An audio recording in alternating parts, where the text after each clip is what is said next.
नमः पार्वती पतये गोविंद नाम संकीर्तनम्.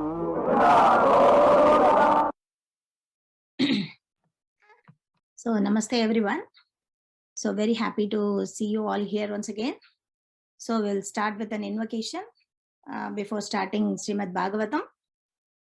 Shuklam Vardharam Vishnum Shashivarnam Chadurbhujam Prasannavadanam Dhyayet Sarva Vigno Vashantaye Gurur Brahma Gurur Vishnu Gurur Devo Maheshwaraha Gurur Sakshat Parabrahma Tasmai Sri Guruve Namaha Guruve Sarva Lokanam Vishaje Bhavaroginam Nadiye Sarva Vidyanam Dakshinamurtaye Namaha தென்னாடுடைய பெரியவா போற்றி எந்நாட்டவர்க்கும் இறைவா போற்றி சர்வஜா சர்வவியாபி பெரியவா சரணம் மாயப்பிறப்பருக்கும் மகா பெரியவா அடி போற்றி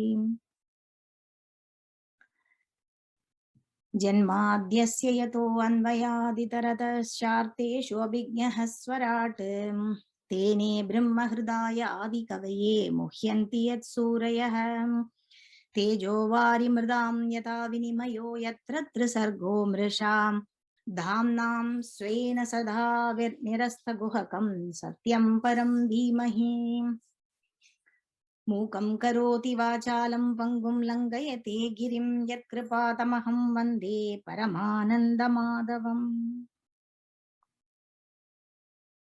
So in the last session we have seen Kunti's Stavam. Kunti's Stavam means stotram. How Kunti praised Lord Krishna.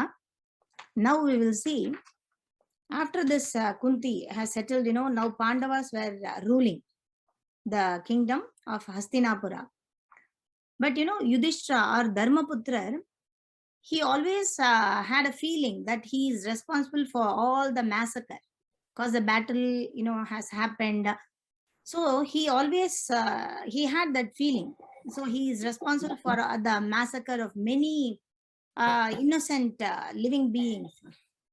Moreover, he thought that there were friends, parents, and preceptors on both sides, and all of them were killed in the battlefield. So he thought, I have killed many friends.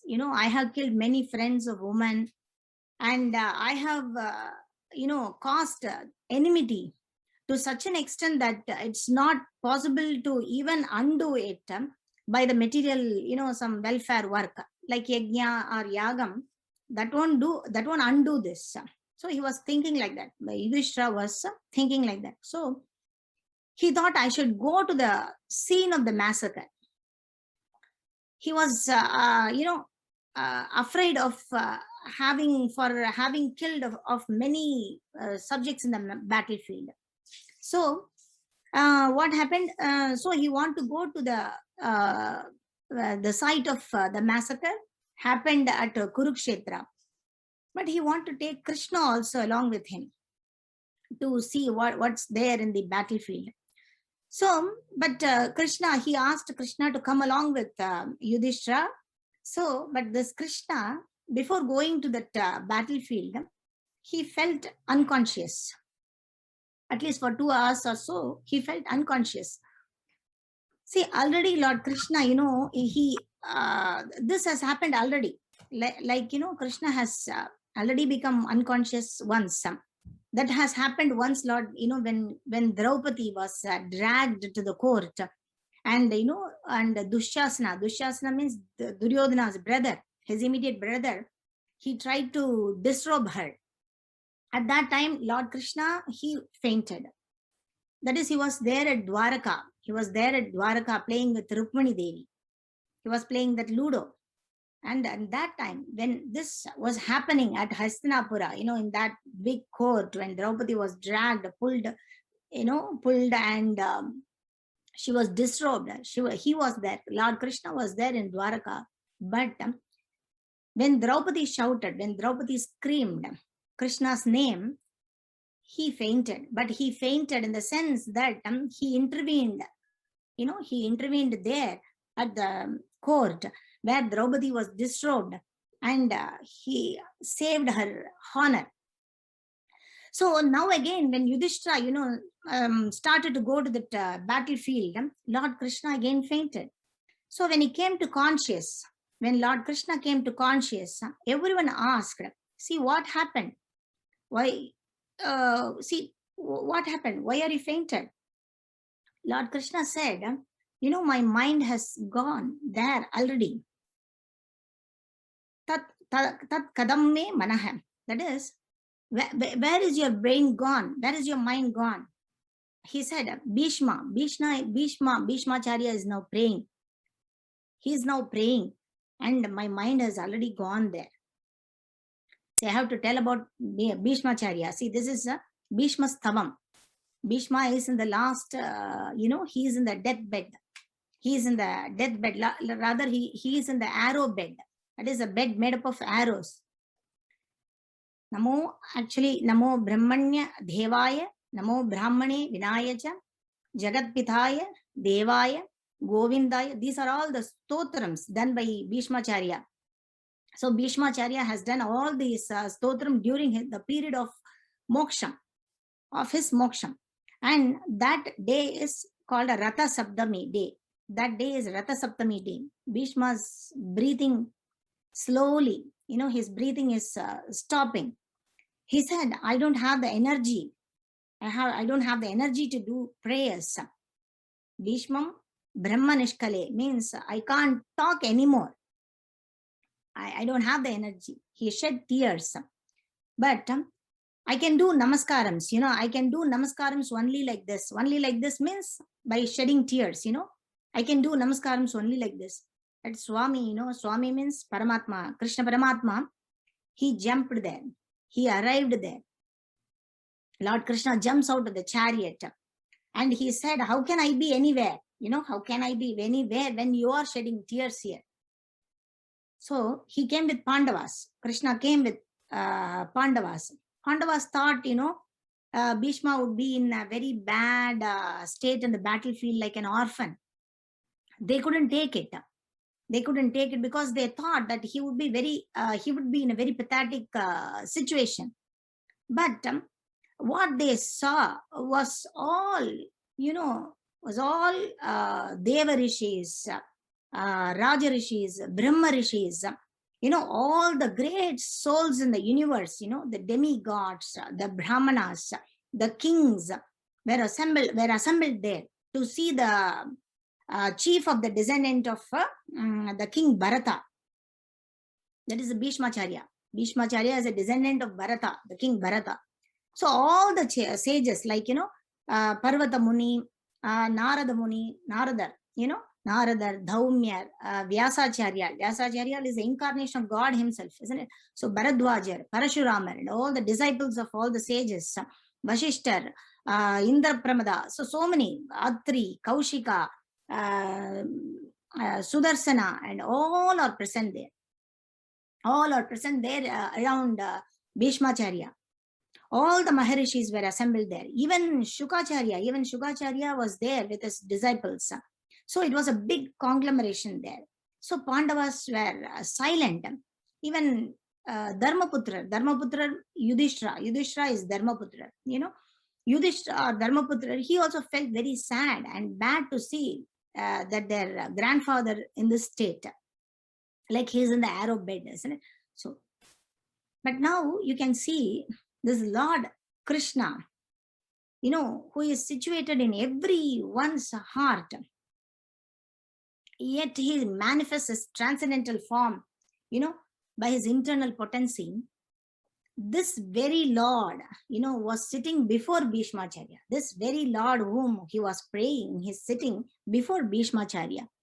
And Bhishmacharya is worshipping him accordingly.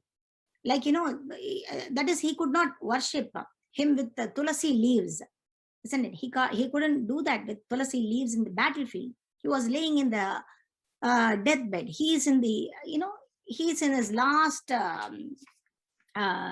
days. So he's actually laying in an arrow bed, like the bed is the bed made up of arrows.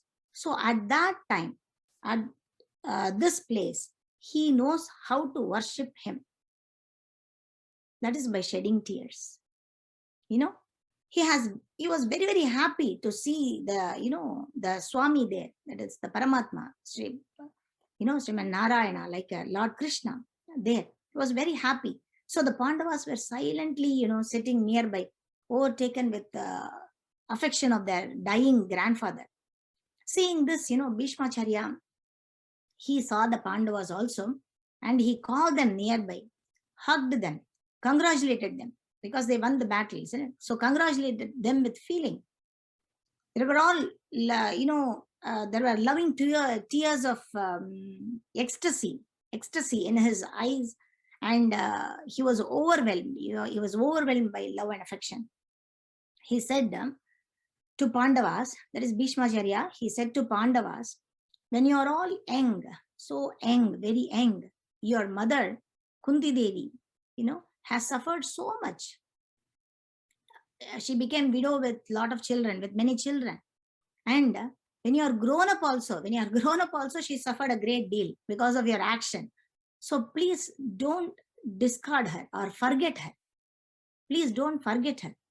Sarva kala kritam manye bhavadam. See, it's all due to this. All has happened due to this. Is all due to the inevitable time. Okay, under whose control everyone in every planet is carried. Just as the clouds are carried by winds. This is, it's really, it's really wonderful to see the influence of inevitable time. It is irreversible. So otherwise, how can a bad time occur where Dharmaputra, that is Yudhishthira, Dharmaputra is the head of the family. Bhimasenan is a Gadapani, is so mightier one. Himself is the protector of the family. And where Arjuna, the great warrior, is inside the family. And, where Lord Krishna himself is a direct, well-wisher of Pandavas. How can this happen? So, Kalam is identical, identical with the Lord himself. But one thing you should understand, Bhishmacharya was telling this to Yudhishthira. The one you see here, who is sitting here, he is pointing out to Paramatma. He is pointing out to Lord Krishna and saying, is not an ordinary human being, like any of us. His glories, Paramatma's glories are already known to Lord Shiva. Is already known, directly known by Lord Shiva. Narada Munivar, the sage among the demigods, and the Kapila Munivar, the incarnation of Godhead. So all knows very confidentially, about the glories.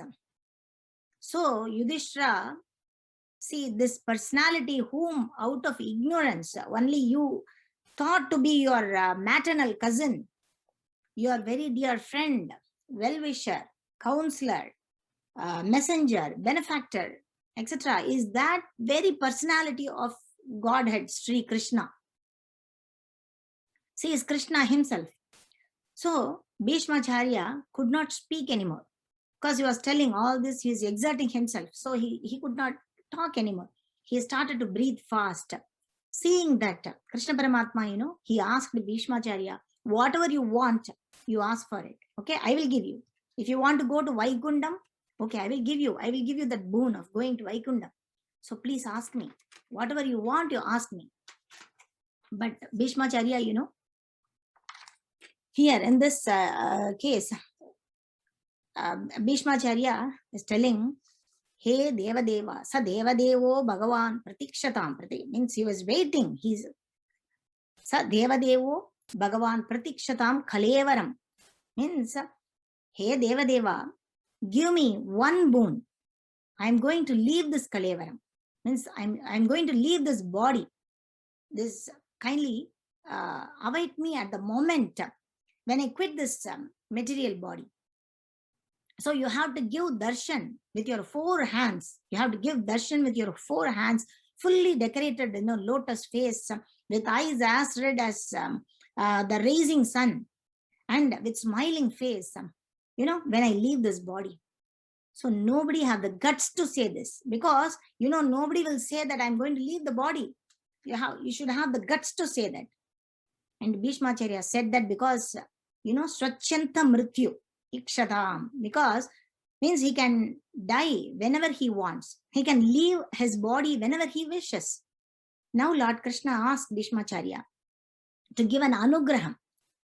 Lord Krishna asked Bhishmacharya to give an anugraham to give an anugraham before leaving his body. He asked him to explain the dharma. Dharma means about the essential principles of various religious duties. Dharma. He asked dharma from Bhishmacharya. So you have to say that. Now Bhishmacharya says, how is it possible to explain dharma at this moment, at this point of time, and that too before the, dharma paladata. Dharma paladata is Krishna himself, Lord himself, in front of Paramatma. So moreover, I am so tired. I couldn't breathe. How can I explain?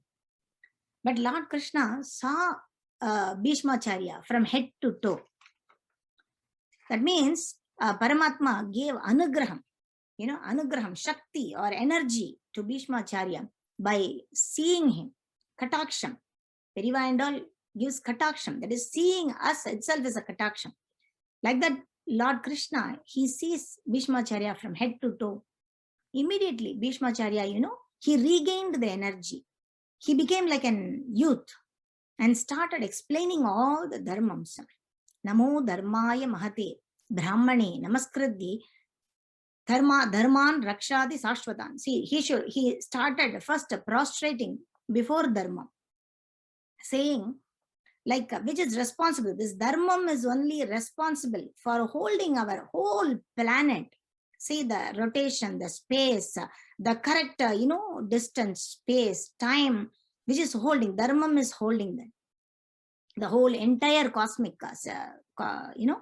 thing, the Brahmalogam, everything, Dharmam is holding. So I prostrate to that Dharma. He says he prostrated to Gopalan. Gopalan means Lord Krishna, who is the Paladata of all the Dharma. So he prostrated to all the Brahmanas, who is responsible for all the Dharma. Nama Brahmanaya Mahate Namaha Krishnaya Vedase Brahmanebhyo Namaskridhi Dharmam Rakshyani Shashwatan. See, thus he started to define all the classifications. He started, defining all the classifications of castes and the orders of life in terms of the individual's qualifications. Then he systematically, in twofold divisions, describe the counteractions by detachment and interactions by attachment. So he describes all the dharma. That's what it is. Like,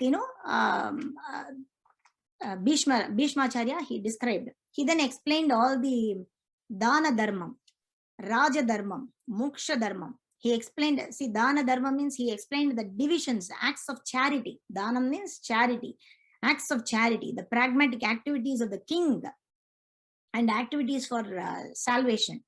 See what happened in those days, the kings were ready to give, they used to give gold coins. They used to give all the gold as charity, but there won't be any takers. Because, the takers were scared of losing their punyam. So they don't want to take the charity from king. But these days, there are a lot of scarcity. There are a lot of takers, but no givers. So there are so many ways of charities, like Annadanam, Bhudanam, Godanam.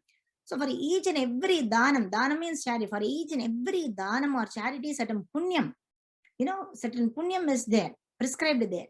So there are so many things, written, prescribed in Shastras, in our Shastras. For example, if you do certain papam, if you do certain sin, then a particular disease will come. If you do certain papam, then you get a paralytic stroke, you get asthma, you get TB, so many things. How to get rid of these papams? Prayachitta karma is also written. So many things are told by sages, our sages. Then Bhishmacharya, he told about Raja Dharma, how a king should rule the kingdom. in a dharmic way. Then he explained moksha dharma, samadhamam. So he explained the moksha dharma, Sri dharma. Sri dharmam, he explained Sri dharma. Sri means lady, woman. How a woman should behave, she should be humble to her husband. Why she should be humble to her husband? Because the more and more you are humble to your husband, the more and more your children are protected. So there is also, these are all told by sages. So thus he described, the duties of women and devotees, both both directly, briefly, and extensively. Okay.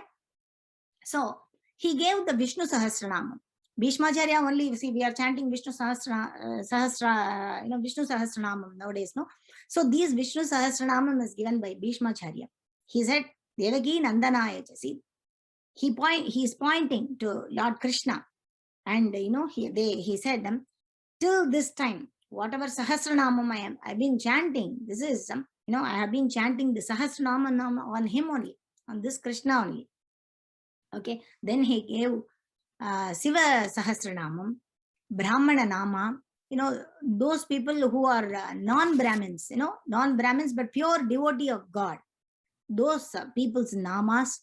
Lastly, he explained about, Gayatri. He told why the Brahmins should chant Gayatri, should do Sandhya Vandanam. They are not, which is helpful in protecting the whole universe. See, people are not chanting Sandhya Vandanam, selfish. It's not a selfish mantra. They are chanting the Sandhya Vandanam to protect the whole world, the nature, everything. So it becomes a responsibility. It becomes a responsibility to do Gayatri or Sandhya Vandanam daily to protect the whole universe. You see, you are doing a big sevai, big service. So after explaining everything, this Dharmaputra or Yudhishthira, asked about Sukshma Dharma. He is not, it's not enough. You give me Sukshma Dharma. That is a secretive Dharma. The Bhishmacharya told them, Gayatri itself is secretive Dharma. That's why they are not doing. So many people are not doing because it's a very secret. Because you have to do. It's your Dharmam to do, Sandhya Vandanam to help the world. You are doing a service to the society like that. So, this itself is a Sukshma Dharmam. So, Brahmanam, idi Kaunteya, he said, the Yudhishthira, protect the Brahmins. That is the Sukshma Dharma. But Yudhishthira said, I'm already doing. See, I'm already doing. And then Bhishmacharya, again, he thought for 10 minutes after thinking, he said, Punascha Brahmanam para. No, this isn't enough. No, you have to do more and more for our Brahmanas as they are the protector of Vedas. Because of all, those dialogues, between the Yudhishthira and Bhishmacharya, it was told in the war field, in the battlefield of Kurukshetra. But these dharmam, he explained, Bhishmacharya explained these dharmam to Yudhishthira. That is because of that only, at this point, in Kali Yugam, at least some of the people, some of us are smearing ashes or doing this pottu and all. So at least some of the dharmam is there. Some of the dharmam is still, you can see people having this, following this dharma. So while Bhishmacharya was describing all these occupational duties, the sun's course ran into the northern hemisphere. So this is Ratha Saptami, Uttarayana Punyakalam, Swachyanta Mrityu. See, he has got the boon of Swachyanta Mrityu. That is, he can die at any time as he wish. But how come? Who gave that boon to Bhishmacharya like that? So we have to see about Bhishmacharya. A little bit we have to see about who is Bhishmacharya, and we have to see about his story. So Bhishmacharya is one of the central characters of Mahabharata. Bhishma was born as Devavrata, and is a grandsire of all the heroes and villains of the epic Mahabharata.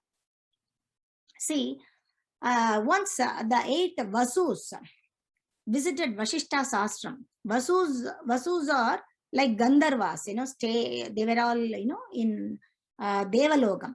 Okay. Gandharvas staying at Devalogam, heaven, like with their wives. So these 8 Vasus with their wives, they visited Vashishta's ashram once. And one of the Vasu's wife, that Vasu is called Prabhasa. And his wife, they visited the Vashishta's ashram, and there they saw a cow, which is called Nandini. Nandini is the daughter of Kamadhenu, cow again. Kamadhenu is the cow which gives everything, whatever you wish, it gives. That is Kamadhenu. So its daughter Nandini, it's in Vasishta's ashram. So when all the 8 Vasus visited the ashram, one of the Vasu's wife, that is Prabhasa is the Vasu's name, and his wife, she saw that cow, so beautiful. So she said that I want that cow. It's so beautiful, and I want that cow. But Prabhasa told that this is Vasishta's cow, and he won't give this cow. We don't deserve that. But she said to steal it. Okay, steal it from Vasishta. So Prabhasa, this Vasu, stole it with the help of other Vasus, other 7 Vasus. But they got cursed by Vashishta to be born in the world of men. So the 7 Vasus, the other 7 Vasus who assist in stealing this Nandini cow, have their curse softened to be liberated, from their human birth as soon as they are born. But this Prabhasa, due to his being instrumental, in the theft, is cursed to endure a long life on the earth. But though the curse is softened, so that he becomes one of the most illustrious person. Illustrious men of his times. That is Bhishmacharya. He is the Bhishmacharya. The Prabhasa, the Vasu is Bhishmacharya. So the youngest brother is born as Bhishma, the youngest son of Shantanu. Shantanu by his first wife Ganga Devi, the holy water, Ganga. And is the Shantanu. Shantanu was the 12th king of the line, starting from Dushyanta. Dushyant and Sakuntala. Most of us would have heard that Dushyant, Sakuntala, and Bharata. Though the Vamsha, the Vamsh means the family or the progeny, is said to have started from Bharata the Great. So this Shantanu, he wanted to marry Ganga Devi. He saw Ganga Devi, she is very beautiful, and so he wanted to marry this Ganga Devi. Ganga, she accepted his proposal, but on one condition. She said that I will marry you, and after marrying me, you should not question. Okay, me for any activities, whatever I do, you should not question me. He said okay. Shantanu said okay, I won't question you. But when they got married, and when she got her first child, she herself carried the child, drowned her first child in the Ganga river.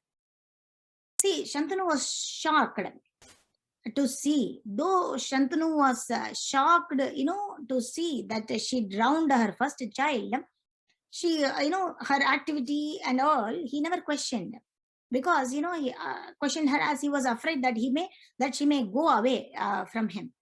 But this happened for all the other 7 children. That is, the 7 Vasus were born as the older siblings of Bhishma, who were all drowned by their mother Ganga as soon as they were born, thus fulfilling the softened curse on them. So the youngest brother is born as Bhishma, the youngest son of Shantanu. So Ganga carried this baby again. As usual, she carried the baby to drown him in the Ganga river. So, but at this point, at this time, Shantanu, you couldn't tolerate all these things. So he asked, are you mad? Are you a mother? Why are you carrying the baby and you are drowning it in the Ganga river? Why are you doing this? Now Ganga Devi smiled. She said that, you see, I told you never to question me, but you are questioning me. So I'm moving away from you with the child. So she, she went away with a child, with a baby. And after 16 years, the story goes like this: is Shantanu met a 16-year-old boy in the Ganga river playing, and he said that I am the son of Ganga Devi and Shantanu. And Ganga Devi, he gave Shantanu the boy, and he is Bhishma.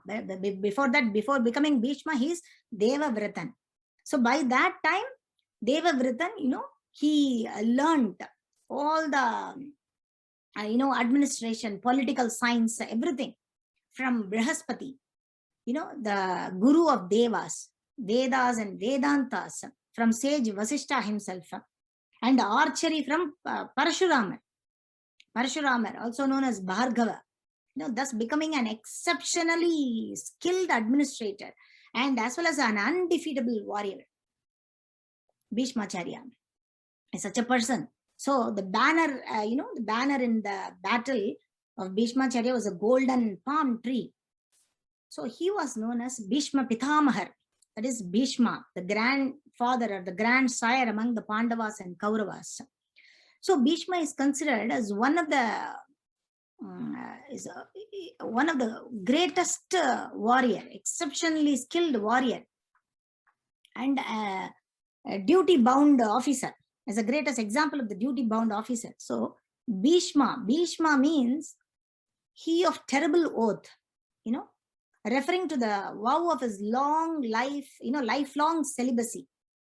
Devavrita becomes Bhishma, become to be known as Bhishma because he took a Bhayankara Pratigya, means Bhayankara promise, like, the vow of lifelong celibacy and service to whoever sat on the throne of his father.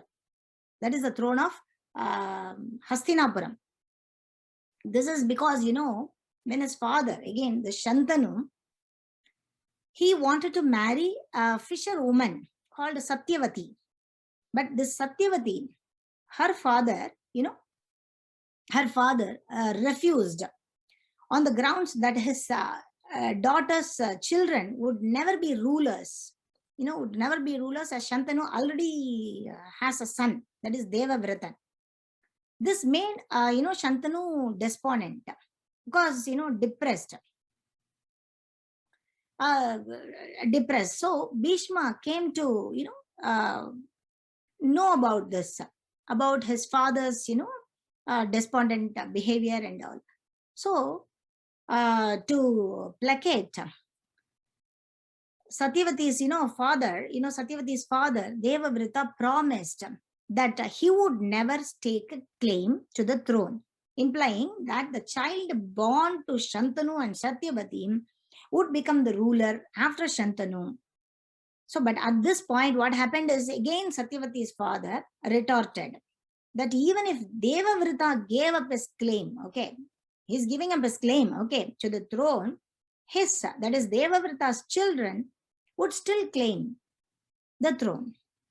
At this, Devavrita could not say anything, isn't it? So Devavrita, to make, his father happy, took this terrible vow, thus sacrificing his crown prince title, crown prince title, and, denying himself the pleasures of family. That is, he took the vow of a lifelong celibacy.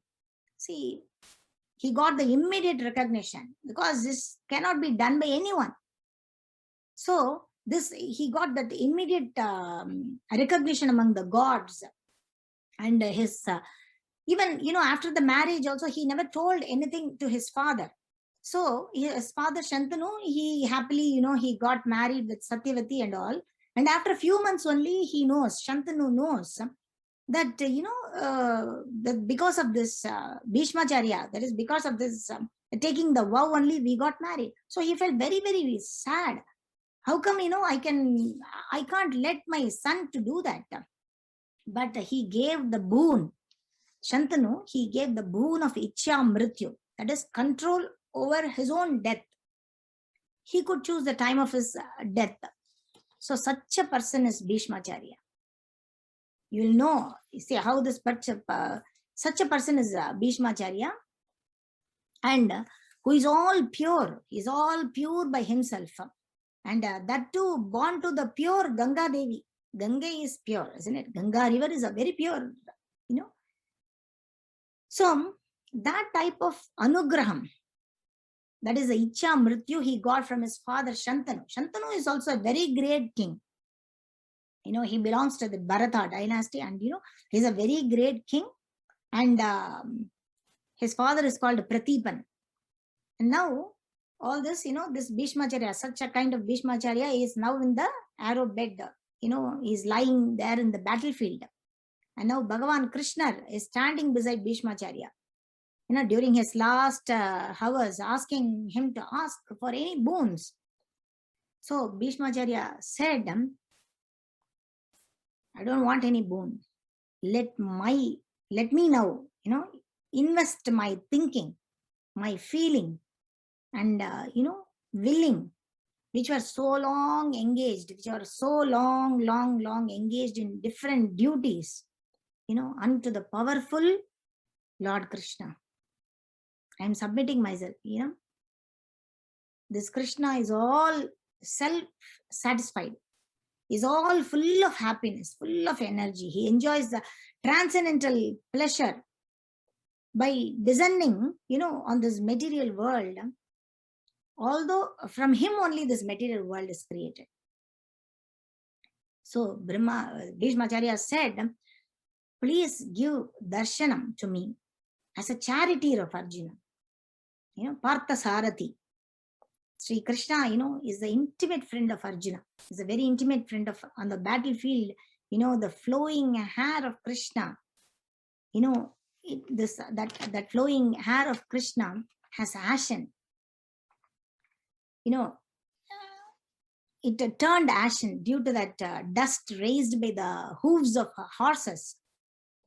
You know, and because of his labor, because of, you know, Krishna is fighting there.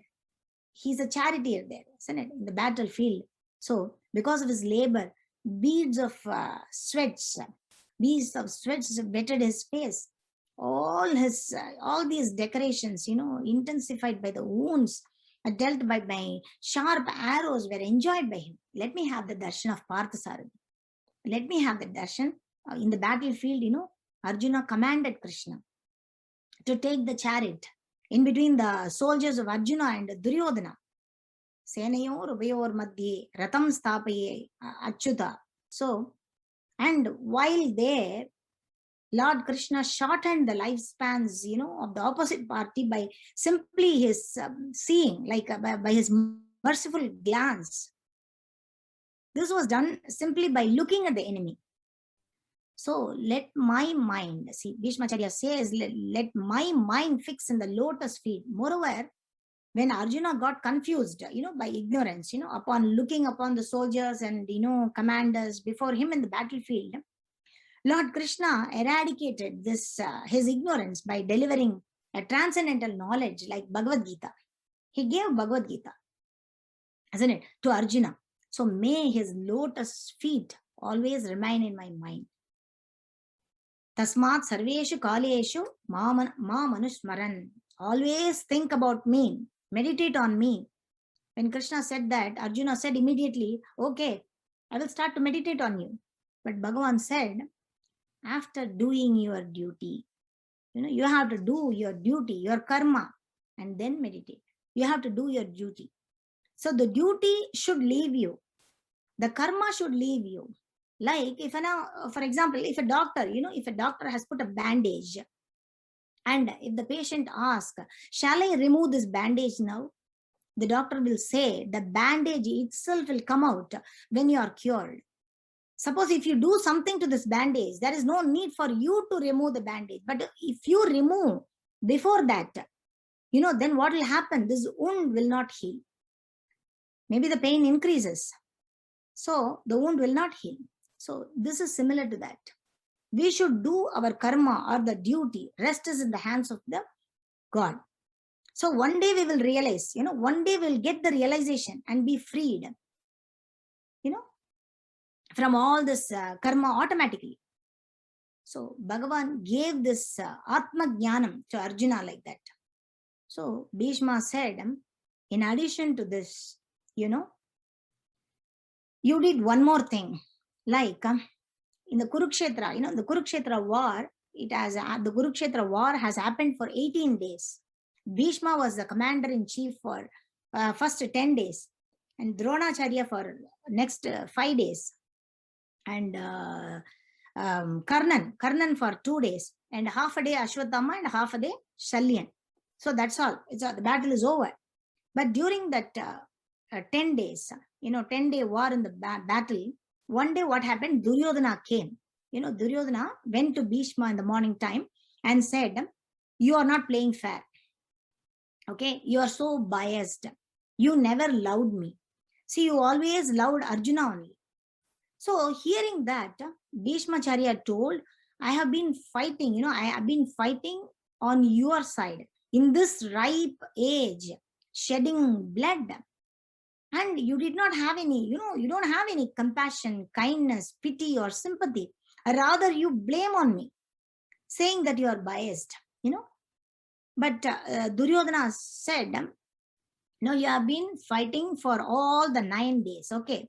But you have never killed Pandavas. Bhishmacharya told, before the battlefield itself, I have given a note that I won't kill Pandavas because I have raised them. Since I have raised the Pandavas, I will not kill the Pandavas. So I have already given the note before the battlefield, before the war started. But Duryodhana, he says, then immediately Duryodhana said, okay, that's fine. Okay, but you have never killed a big shot there from Pandavas. Why? So Bhishmacharya smilingly said, you fool, for all the 9 days I have protected you from them, killing you.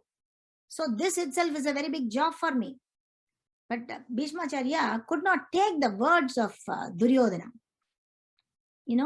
So he said, today I will make a difference.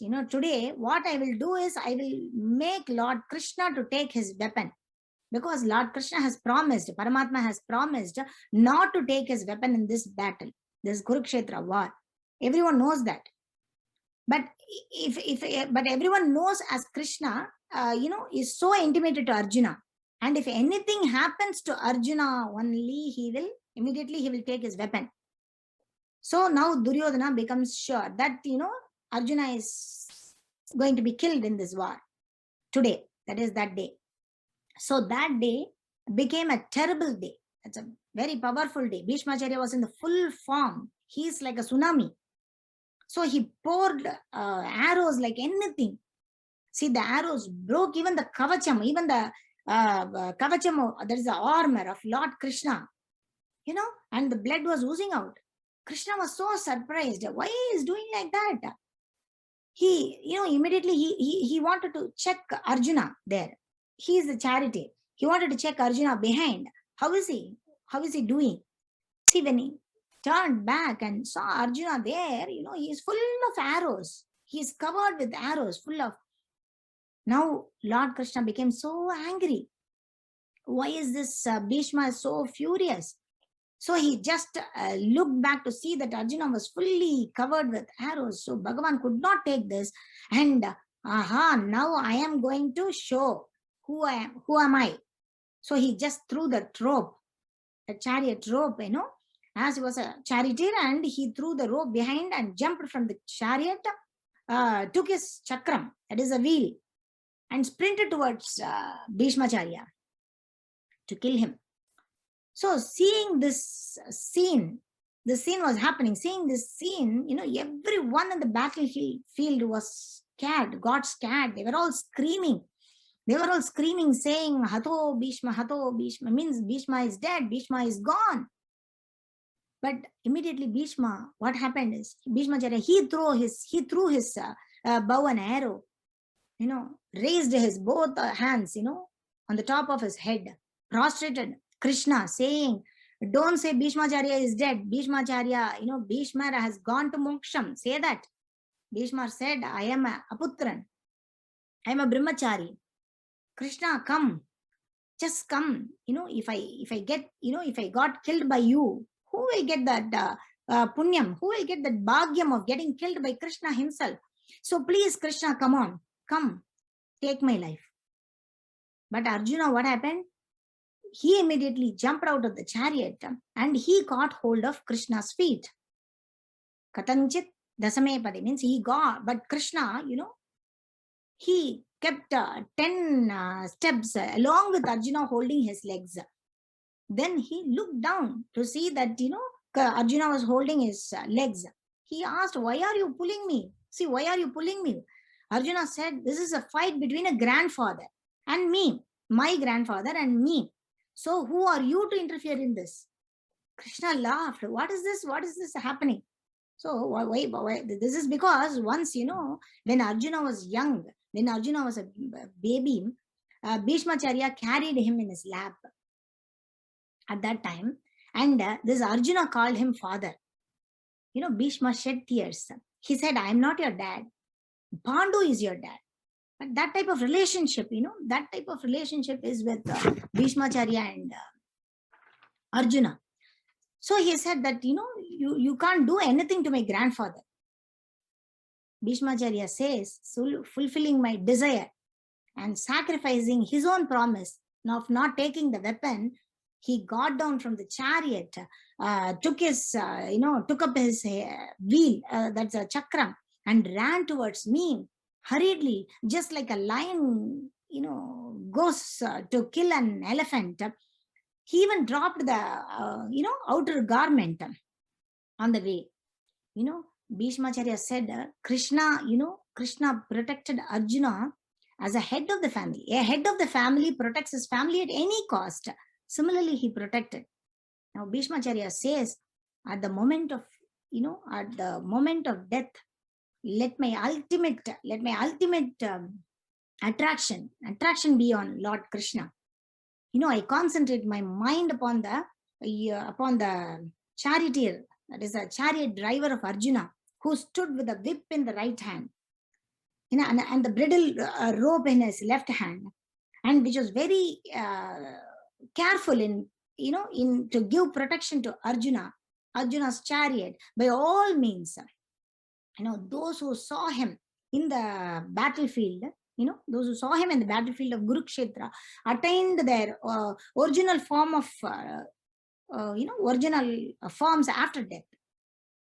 So please show your darshan. Please show your darshan with Mahalakshmi. Please show your darshan as Gopikas got the darshan. Gopikas, they enjoyed Krishna Paramatma like that. Please show that form of darshan to me. At Rajasuya Yajnam, I saw you. In the Rajasuya Yajnam done by Yudhishthira, I saw you in some form. And everybody knows that you are the Godhead. That type of darshan you give me. Let my mind fix, get fixed on you. So thus praying and prostrating to Lord Krishna, this Bhishmacharya, the great Bhishmacharya, merged himself into the super soul.